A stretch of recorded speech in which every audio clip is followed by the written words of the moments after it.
अस्सलाम वालेकुम स्टूडेंट्स, कैसे हैं आप लोग? उम्मीद है आप सब खैरियत से होंगे। आई am Saeeda Kamna Nadeem, I am your biology teacher for class 9th। Students, आज हम पढ़ने जा रहे हैं difference between prokaryotic cell and eukaryotic cell. अपने टॉपिक को बाकायदा शुरू करने के लिए हम चलते हैं वाइट बोर्ड की तरफ।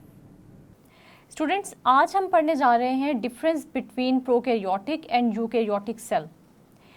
हम इसके अंदर प्रोकैरियोटिक सेल और यूकैरियोटिक सेल की डायग्राम भी देखेंगे और साथ साथ हम ये देखेंगे कि प्रोकैरियोटिक सेल और यूकैरियोटिक सेल की कैरेक्टरिस्टिक्स में क्या डिफरेंस होता है। तो स्टूडेंट्स, हम आज का टॉपिक स्टार्ट करने जा रहे हैं जो कि difference between prokaryotic and eukaryotic cells. और इस टॉपिक में हम प्रोकैरियोटिक सेल्स और यूकैरियोटिक सेल्स की वो कैरेक्टरिस्टिक्स स्टडी करेंगे जो कि इन दोनों को आपस में डिफरेंशिएट करती हैं। सबसे पहले अगर हम बात करें कि प्रोकैरियोटिक सेल और यूकैरियोटिक सेल में जो मेजर डिफरेंस होता है वो क्या होता है कि प्रोकैरियोटिक सेल का स्ट्रक्चर बहुत ही सिंपल होता है। इसका मतलब ये हुआ कि प्रोकैरियोटिक सेल्स जो होते हैं वो क्या होते हैं, सिंपलर होते हैं as compare to eukaryotic cells. तो हम कहते हैं कि प्रोकैरियोटिक सेल्स आर सिंपलर, और किससे सिंपलर होते हैं देन यूकैरियोटिक सेल्स।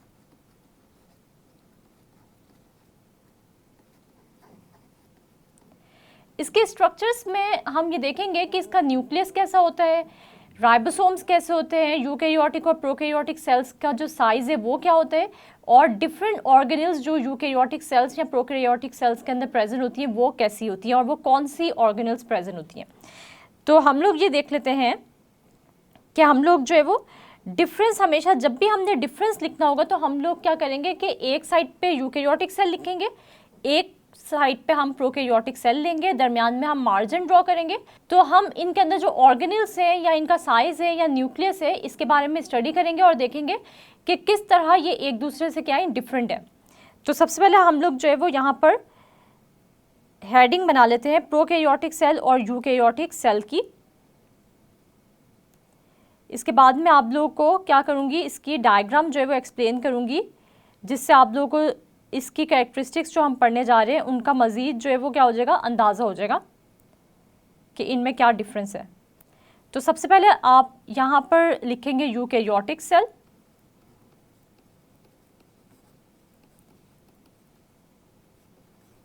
और दूसरी साइड पे आप लिख लेंगे प्रोकैरियोटिक सेल।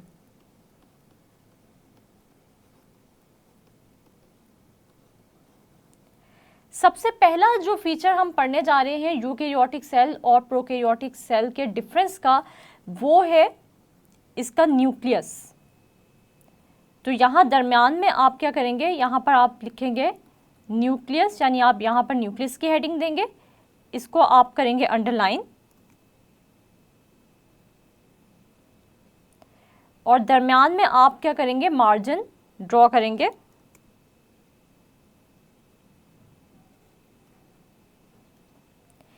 इसके बाद स्टूडेंट्स हम ये देखते हैं कि अगर यूकैरियोटिक सेल की बात करें तो यूकैरियोटिक सेल में हमें पता है कि न्यूक्लियस कैसा होता है, एक वेल डिफाइंड न्यूक्लियस प्रेजेंट होता है, वेल डिफाइंड या प्रोमिनेंट न्यूक्लियस प्रेजेंट होता है। वेल डिफाइंड या हम इसको क्या कहते हैं कि प्रोमिनेंट न्यूक्लियस प्रेजेंट होते हैं, जो कि आपको जब भी हम माइक्रोस्कोप के नीचे यूकैरियोटिक सेल को एग्जामिन करेंगे तो आपको क्या नज़र आएगा, एक बिल्कुल वेल डिफाइंड मेम्ब्रेन बाउंडेड या प्रोमिनेंट न्यूक्लियस नज़र आएगा। लेकिन अगर हम यही न्यूक्लियस ऑब्जर्व करना चाहें प्रोकैरियोटिक सेल में तो आपको किसी किस्म का जो न्यूक्लियस है वो नज़र नहीं आएगा, यानी इसके अंदर क्या होते हैं, वेल डिफाइंड न्यूक्लियस क्या होते हैं, एब्सेंट होता है। Well defined nucleus is absent. तो पहला डिफरेंस जो हमारे पास है वो ये है कि प्रोकैरियोटिक सेल में आपको वेल डिफाइंड या प्रोमिनेंट न्यूक्लियस नज़र नहीं आएगा, लेकिन जो यूकैरियोटिक सेल्स हैं उनमें आपको एक प्रोमिनेंट या फिर वेल डिफाइंड न्यूक्लियस नज़र आएगा और ये कवर होगा न्यूक्लियर एनवलप से। इसके बाद स्टूडेंट्स हम देखते हैं कि अगर यूकैरियोटिक सेल और प्रोकैरियोटिक सेल के न्यूक्लियस में डिफरेंस है और इनके जो क्रोमोसोम्स है, इन केस ऑफ यूकेरियोटिक सेल्स अगर हम बात करें तो इनके क्रोमोसोम्स तो कहाँ पे प्रेजेंट होंगे, इनके क्रोमोसोम्स प्रेजेंट होंगे इन, या जेनेटिक जो मटेरियल है वो कहाँ पे प्रेजेंट होगा, इन न्यूक्लियस। यानी यूकेरियोटिक सेल के केस में जो क्रोमोसोम्स मौजूद होंगे वो कहाँ पर मौजूद होंगे, वो मौजूद होंगे न्यूक्लियस के अंदर। लेकिन प्रोकैरियोटिक सेल में ये क्रोमोसोम्स या ये जेनेटिक मटेरियल कहाँ पर मौजूद होगा, ये जो डीएनए है ये कहाँ पर मौजूद होगा, तो वो हम देख लेते हैं कि अगर हम इनके क्रोमोसोम्स की बात करें तो यूकैरियोटिक सेल के क्रोमोसोम्स जो होंगे या डीएनए जो होगा वो कहाँ पर पाया जाएगा, वो पाया जाएगा न्यूक्लियस के अंदर। तो हम देखते हैं chromosomes are found in nucleus, जो कि आपको नज़र आएंगे जब नॉन डिवाइडिंग फेज में होंगे तो वो किस फॉर्म में नजर आएंगे, क्रोमेटिन मटेरियल की फॉर्म में नजर आएंगे। तो हम देखते हैं कि यूकैरियोटिक सेल्स के जो क्रोमोसोम्स हैं वो न्यूक्लियस में पाए जाएंगे। लेकिन जब हम प्रोकैरियोटिक सेल्स की बात करते हैं तो प्रोकैरियोटिक सेल के केस में जो क्रोमोसोम्स होते हैं उनमें सिर्फ डीएनए होगा, और ये कहाँ पे होगा, ये साइटोप्लाज्म के अंदर जो है वो प्रेजेंट होगा, ये किसी न्यूक्लियस में प्रेजेंट नहीं होगा। तो हम देखते हैं कि इनके क्रोमोसोम्स में क्या चीज़ होगी, chromosomes consist of nucleus only, chromosomes consist of DNA only, and found in cytoplasm.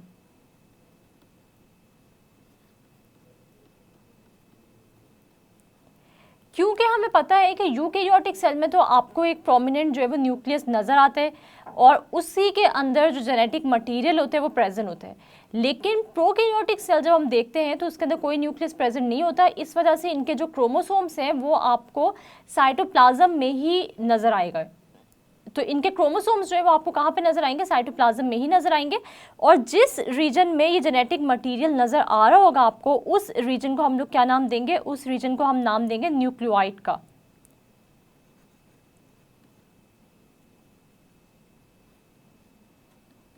Nucleoid का हम नाम देंगे इस रीजन को, और ये डेफिनेशन बहुत ही इंपॉर्टेंट है कि वो रीजन प्रोकैरियोटिक सेल का जहाँ पर ये क्रोमोसोम्स या डीएनए जो है वो आपको दिखाई देगा साइटोप्लाज्म के अंदर, इस रीजन को हम लोग नाम देंगे न्यूक्लियोइड का। तो हम लोग यहाँ पर जो है वो आपको इनकी डायग्राम्स दिखाते हैं कि एक प्रोकैरियोटिक सेल में आपको न्यूक्लियस नज़र आ रहा है या नहीं आ रहा, और एक यूकैरियोटिक सेल, जैसे कि हमने यहाँ पर एक प्लांट सेल की एग्जांपल ली है जो कि एक यूकैरियोटिक सेल है, आपको यहाँ पर न्यूक्लियस नज़र आ रहा है या नहीं आ रहा। तो स्टूडेंट्स हम ये देखते हैं कि अगर मैं आपको यहाँ पर एक प्लांट सेल की एग्जांपल दूँ जो कि एक यूकैरियोटिक सेल है, तो हम यहाँ पर जो है वो लिख भी देते हैं कि प्लांट सेल जो है वो क्या है, यूकैरियोटिक सेल है।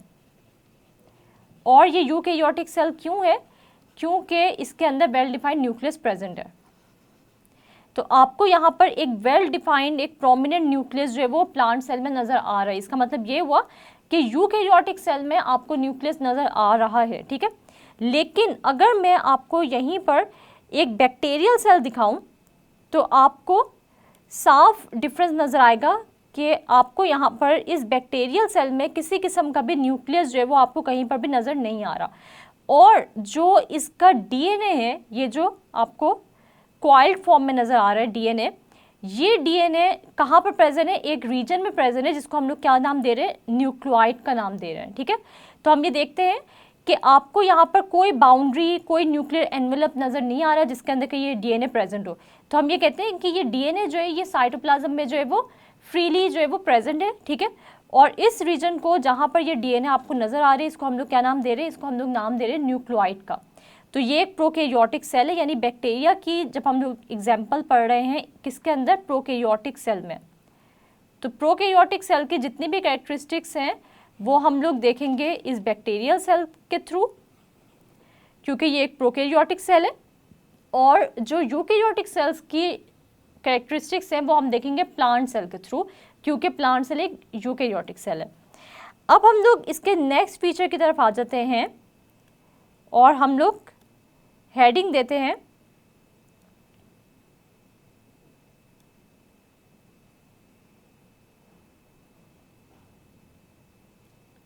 हमारे पास अब आएगी ऑर्गेनेल्स की हेडिंग। अगर स्टूडेंट्स हम लोग ऑर्गेनेल्स की बात करें तो ऑर्गेनेल्स भी यूकेरियोटिक सेल और प्रोकैरियोटिक सेल्स में डिफरेंट होती हैं। यहाँ पर मैं हेडिंग देती हूँ ऑर्गेनेल्स की। और ऑर्गेनेल्स की जब हम बात करेंगे तो ऑर्गेनेल्स में हम लोग ये देखते हैं कि अगर यूकेरियोटिक सेल की हम बात करें तो इनमें जो ऑर्गेनेल्स होती हैं वो क्या होती है, membrane bounded organelles are present. Membrane bounded organelles are present in eukaryotic cells। लेकिन अगर हम प्रोकैरियोटिक सेल की बात करें, जैसे कि बैक्टीरिया का सेल है, तो यहाँ पर no membrane bounded organelles are present. इसका मतलब ये हुआ कि जैसे हम लोग ने प्रोकैरियोटिक सेल और यूकैरियोटिक सेल की डेफिनेशन में भी पढ़ा था कि प्रोकैरियोटिक सेल में किसी किस्म की मेम्ब्रेन बाउंडेड ऑर्गेनेल्स जो है वो हमें नज़र नहीं आती। और हम यहाँ पर जो है वो डायग्राम में भी देख लेते हैं कि क्या आपको जो ऑर्गेनेल्स हैं किसी किस्म की मेम्ब्रेन बाउंडेड ऑर्गेनेल्स आपको बैक्टीरिया के सेल में नज़र आ रही हैं या नहीं आ रही। तो no membrane bounded organelles are found in prokaryotic cell. तो हम लोग यहाँ पर एग्जाम्पल की अगर बात करें कि कौन सी ऑर्गेनेल्स हैं जो कि मेम्ब्रेन बाउंडेड है और वो यूकैरियोटिक सेल में प्रेजेंट होंगी लेकिन प्रोकैरियोटिक सेल्स में प्रेजेंट नहीं होंगी, तो वो हम लोग देख लेते हैं इसकी एग्जाम्पल्स में।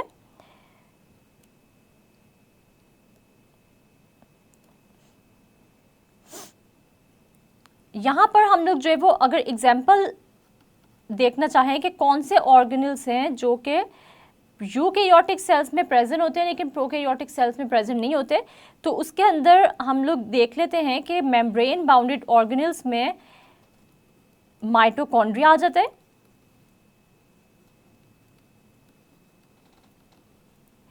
इसके अलावा हम लोग देखते हैं एंडोप्लाज्मिक रेटिकुलम आ जाता है, जिसको हम ER भी कहते हैं।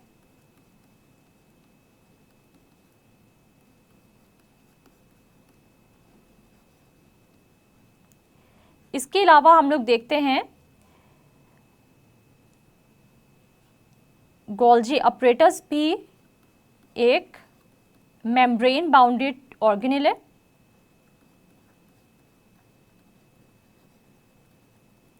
तो ये ऑर्गेनेल्स हैं जो कि आपको यूकैरियोटिक सेल्स में तो नज़र आएंगी लेकिन आपको ये मेम्ब्रेन बाउंडेड ऑर्गेनेल्स जो हैं ये प्रोकैरियोटिक सेल्स में क्या है, नज़र नहीं आएंगी। तो हम देखते हैं कि mitochondria, endoplasmic reticulum, Golgi apparatus, ये तीनों की तीनों जो ऑर्गेनेल्स हैं और इसके अलावा जितनी भी मेम्ब्रेन बाउंडेड ऑर्गेनेल्स हैं ये सब के सब प्रोकैरियोटिक सेल्स में क्या होंगी, एब्सेंट होंगी। तो हम लोग इसकी डायग्राम की तरफ जाते हैं और मैं आप लोगों को बताती हूँ कि प्लांट सेल में आपको मेम्ब्रेन बाउंडेड ऑर्गेनेल्स जो है वो नज़र आ रही हैं, लेकिन जब हम बैक्टीरिया का सेल देखते हैं तो उसमें आपको किसी किस्म की मेम्ब्रेन बाउंडेड ऑर्गेनेल्स नज़र नहीं आती। तो स्टूडेंट्स आपके सामने ये प्लांट सेल है जिसमें हमने सबसे पहले ये देखा कि न्यूक्लियस जो है वो क्या है, प्रेजेंट एंड प्रोमिनेंट। इसके साथ ही साथ हम लोग देखते हैं कि जिस तरह आप लोगों को ये गोल्जी अपरेटस नज़र आ रहे हैं क्योंकि ये एक मेम्ब्रेन बाउंडेड ऑर्गेनेल है। इसके अलावा हम लोग देखते हैं कि माइटोकॉन्ड्रिया भी आपको नज़र आ रहा है जो कि एक मेम्ब्रेन बाउंडेड ऑर्गेनेल है। डिफरेंट ऑर्गेनेल्स की हमने बात की जो कि मेम्ब्रेन बाउंडेड ऑर्गेनेल्स हैं और ये आपको नज़र आ रही हैं किसके अंदर, प्लांट सेल में नज़र आ रही हैं। जैसे ये स्मूथ एंडोप्लाज्मिक रेटिकुलम भी आपको नज़र आ रहे हैं। लेकिन अगर हम यही ऑर्गेनेल्स देखें कि क्या माइटोकॉन्ड्रिया, इसके अलावा गोल्जी अपरेटस या एंडोप्लाज्मिक रेटिकुलम या और मेम्ब्रेन बाउंडेड ऑर्गेनेल्स आपको बैक्टीरिया के सेल में नज़र आ रही है या नहीं आ रही, तो हम ये देखते हैं कि ये आपके सामने एक प्रोकैरियोटिक सेल है जिसके अंदर हमने बैक्टीरियल सेल लिया हुआ है एग्जाम्पल के तौर पे। तो हम ये देखते हैं कि यहाँ पर स्टूडेंट्स आप लोगों को किसी किस्म का mitochondria, Golgi apparatus, endoplasmic reticulum या मेम्ब्रेन बाउंडेड ऑर्गेनेल्स नज़र नहीं आ रहे। तो इसका मतलब ये हुआ कि ये ऐसा सेल होता है जिसमें मेम्ब्रेन बाउंडेड ऑर्गेनेल्स क्या होते हैं, एब्सेंट होते हैं। इसके बाद स्टूडेंट्स हम लोग चलते हैं राइबोसोम की तरफ कि प्रोकैरियोटिक सेल का राइबोसोम और यूकैरियोटिक सेल का राइबोसोम जो है वो उसमें क्या डिफरेंस होता है, तो वो हम लोग देख लेते हैं। तो स्टूडेंट्स अब हम डिस्कस कर लेते हैं यूकैरियोटिक सेल और प्रोकैरियोटिक सेल के राइबोसोम के बारे में। और अगर हम राइबोसोम्स की एग्जांपल लें कि प्रोकैरियोटिक सेल में राइबोसोम कैसे होते हैं और आपको यूकैरियोटिक सेल में राइबोसोम्स जो है वो किस तरह के नज़र आते हैं। तो इनमें डिफरेंस क्या होता है कि हम ये देखते हैं कि जो राइबोसोम्स होते हैं यूकैरियोटिक सेल्स के, ये लार्जर इन साइज होते हैं as compare to prokaryotic cells. तो हम ये कहते हैं कि ये लार्जर इन साइज होंगे, यूकैरियोटिक सेल में राइबोसोम्स जो है वो क्या होंगे, बड़े साइज के होंगे, larger in size. Eukaryotic cell के राइबोसोम्स क्या होंगे, लार्जर इन साइज होंगे as compare to prokaryotic cells. और प्रोकैरियोटिक सेल्स के जो राइबोसोम्स होंगे वो क्या होंगे, स्मॉलर इन साइज होंगे as compare to eukaryotic cells. तो इन दोनों के साइज में जो है वो क्या होता है, डिफरेंस होता है अगर हम राइबोसोम्स की बात करें। इसके बाद स्टूडेंट्स हम लोग अपने नेक्स्ट फीचर की तरफ आ जाते हैं, जो कि क्या है, साइज। यानी आपको प्रोकैरियोटिक सेल का ओवरऑल साइज और यूकैरियोटिक सेल का जो ओवरऑल साइज है वो आपको जो है वो कैसा नजर आता है। साइज ऑफ सेल, अगर हम सेल के साइज की बात करें तो स्टूडेंट्स हम ये देखते हैं, स्टूडेंट्स अगर हम लोग साइज की बात करें कि प्रोकैरियोटिक सेल का साइज बड़ा होता है या यूकैरियोटिक सेल का साइज बड़ा होता है, तो हम ये देखते हैं कि यूकैरियोटिक सेल का साइज जो है वो 10 टाइम्स बिगर होता है as compare to prokaryotic cells. तो हम कहते हैं कि ये 10 टाइम्स क्या होता है, लार्जर होता है eukaryotic cells in size 10 times. हम देखते हैं कि ये यूकैरियोटिक सेल क्या होता है, 10 टाइम्स लार्जर इन साइज होते हैं as compare to prokaryotic cells. तो इसका मतलब ये हुआ कि ये क्या होगा, ये 10 टाइम्स स्मॉलर होगा साइज में as compare to eukaryotic cell. तो हम यहाँ पर ऐसे भी लिख सकते हैं कि 10 टाइम्स प्रोकैरियोटिक सेल स्मॉलर होगा साइज में as compare to eukaryotic cell. तो हम ये कह सकते हैं कि कोई भी यूकैरियोटिक सेल अगर हम उसके साइज को देखेंगे तो यूकैरियोटिक सेल का साइज 10 गुना प्रोकैरियोटिक सेल के साइज की निस्बत जो है वो क्या होगा, बड़ा होगा। इसके बाद स्टूडेंट्स हमारे पास अगला जो फीचर है वो हम लोग देख लेते हैं। प्रोकैरियोटिक सेल और यूकैरियोटिक सेल में और क्या डिफरेंस होता है, वो डिफरेंस होते हैं इनके सेल वॉल की कॉम्पोजिशन का। तो हम यहाँ पर हेडिंग बनाएंगे सेल वॉल की, और सेल वॉल की हेडिंग में हम लोग यहाँ पर क्या बताएंगे कि अगर हम यूकैरियोटिक सेल की सेल वॉल की कॉम्पोजिशन देखें और इसमें एग्जांपल लें एक प्लांट की सेल वॉल की, तो ये मेजरली जो है वो हम लोग देखते हैं किस केमिकल कंपाउंड से बनी होती है। तो ये प्लांट सेल वॉल बनी होती है सेलुलोज से। और अगर हम यहाँ पर यूकैरियोटिक सेल में ही एग्जांपल लें एक फंगल सेल वॉल की, तो इसकी कॉम्पोजिशन भी प्रोकैरियोटिक सेल की सेल वॉल से डिफरेंट होती है और ये बनी होती है काइटिन से।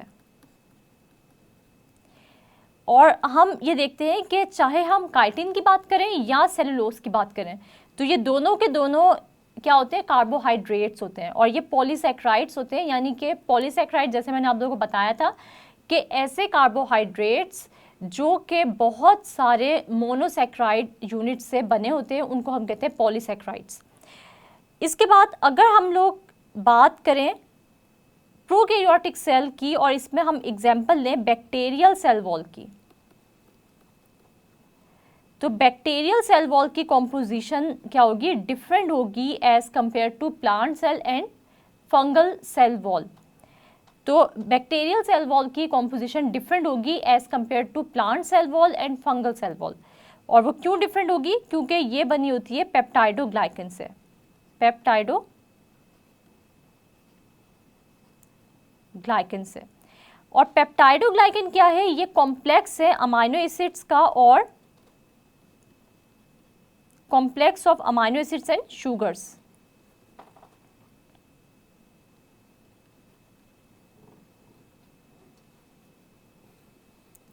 शुगर्स और अमाइनो एसिड्स का जो कम्बिनेशन होता है वो क्या बनाता है, वो बनाता है पेप्टाइडोग्लाइकन। और पेप्टाइडोग्लाइकन क्या बना रहे हैं, ये बना रहे हैं बैक्टीरिया की सेल वॉल को।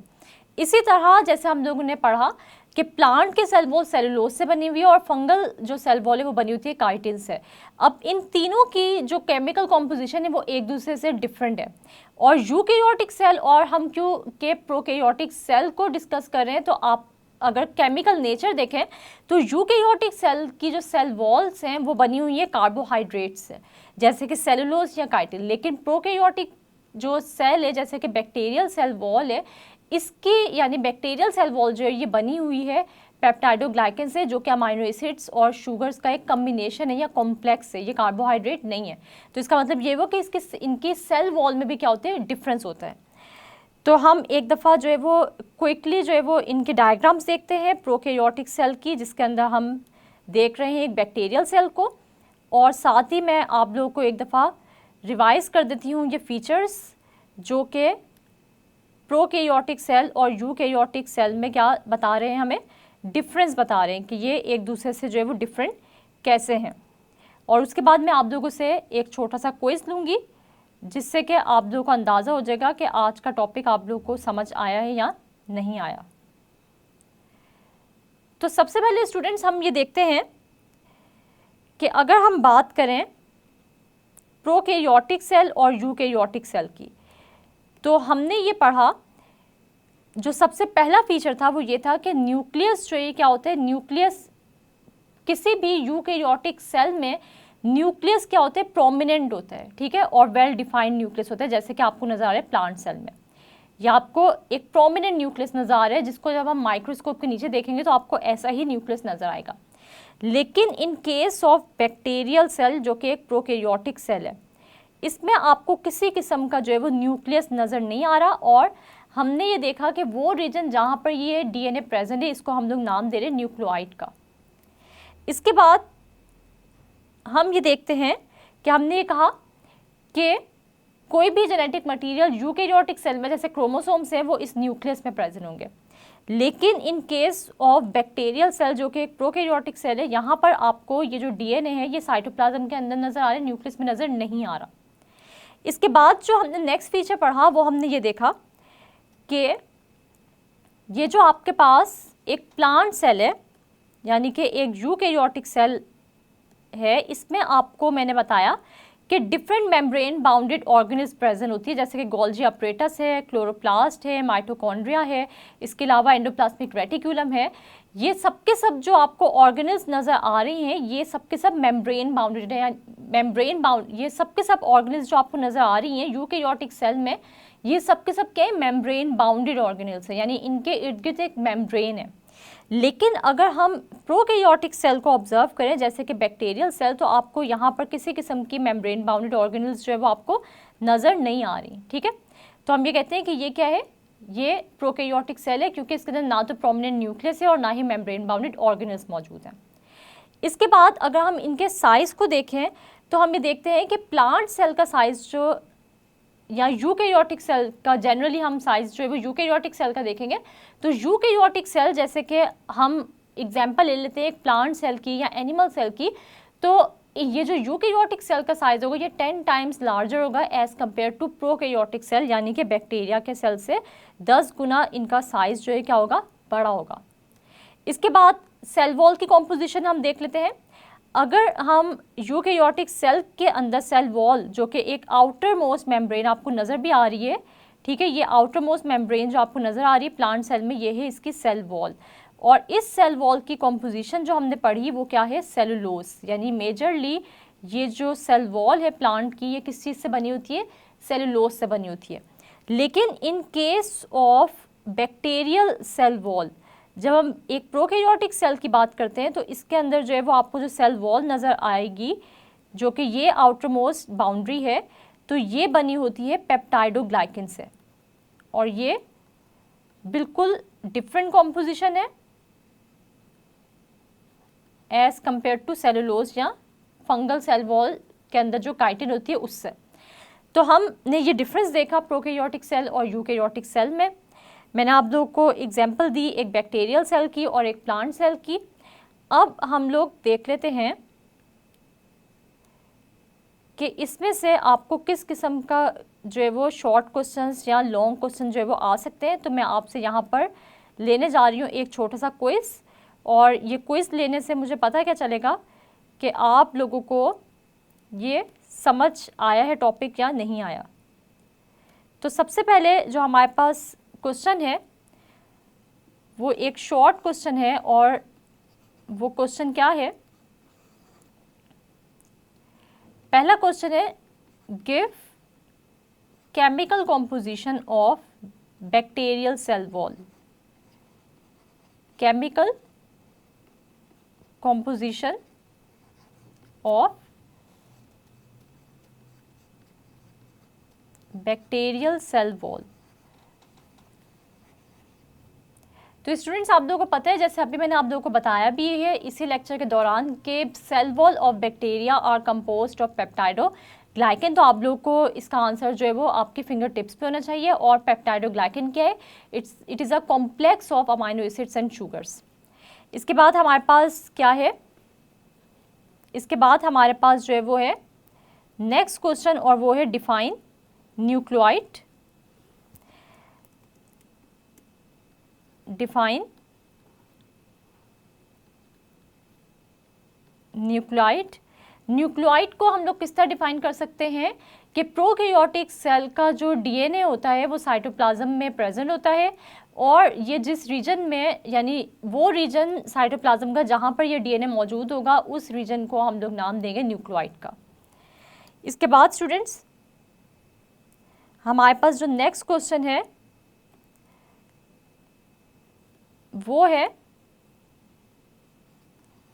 विच organelles are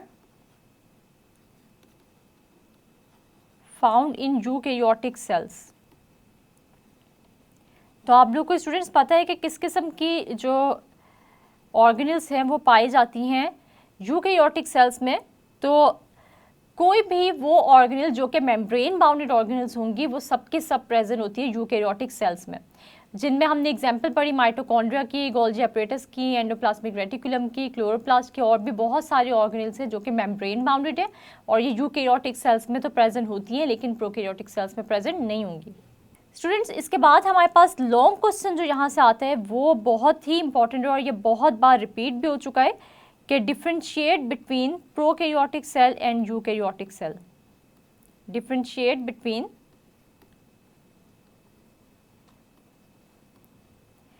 prokaryotic cell and eukaryotic cell.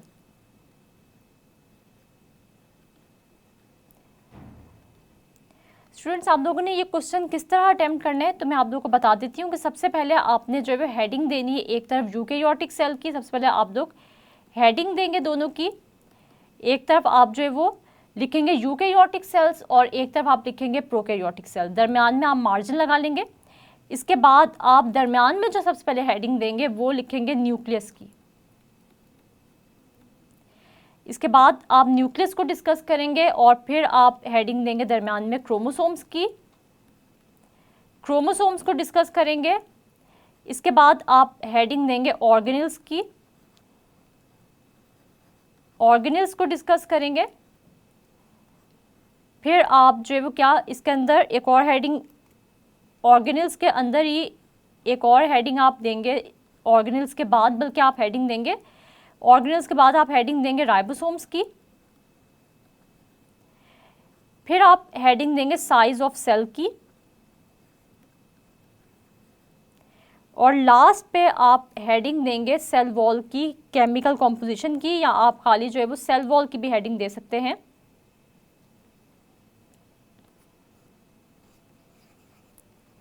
और आप डिस्कस करेंगे कि यूकैरियोटिक सेल की जो chemical composition of cell wall होती है वो कैसी होती है, और प्रोकैरियोटिक सेल में जो मौजूद सेल वॉल है उसकी केमिकल कॉम्पोजिशन कैसी होती है। आपने ये क्वेश्चन हेडिंग्स के साथ अटेम्प्ट करने हैं। साथ ही साथ आप जो है वो यूकैरियोटिक सेल के अंदर आप एनिमल सेल या प्लांट सेल की डायग्राम ड्रॉ कीजिएगा, और जो प्रोकैरियोटिक सेल है उसमें आप बैक्टीरिया का जो सेल दिया गया है उसकी डायग्राम ड्रॉ कीजिएगा, और प्रॉपरली इनको लेबल भी कीजिएगा। स्टूडेंट्स, आज हमने डिस्कस किया difference between eukaryotic cell and prokaryotic cell. हमने डिफरेंट फीचर्स देखे हैं, डिफरेंट कैरेक्टरिस्टिक्स देखे हैं यूकैरियोटिक सेल और प्रोकैरियोटिक सेल्स के, कि किस तरह ये दोनों आपस में डिफरेंस रखते हैं। स्टूडेंट्स, इसके बाद मैंने आप लोगों से क्विज लिया और मैंने आपको एक छोटी सी एक्टिविटी दी कि आपने इस क्विज की रिटन प्रैक्टिस करनी है। उम्मीद है आज के लेक्चर की आपको अच्छे समझ आ गई होगी। नेक्स्ट लेक्चर तक के लिए अपना बहुत सारा ख्याल रखिएगा और मुझे दुआओं में याद रखिएगा। अल्लाह हाफिज़।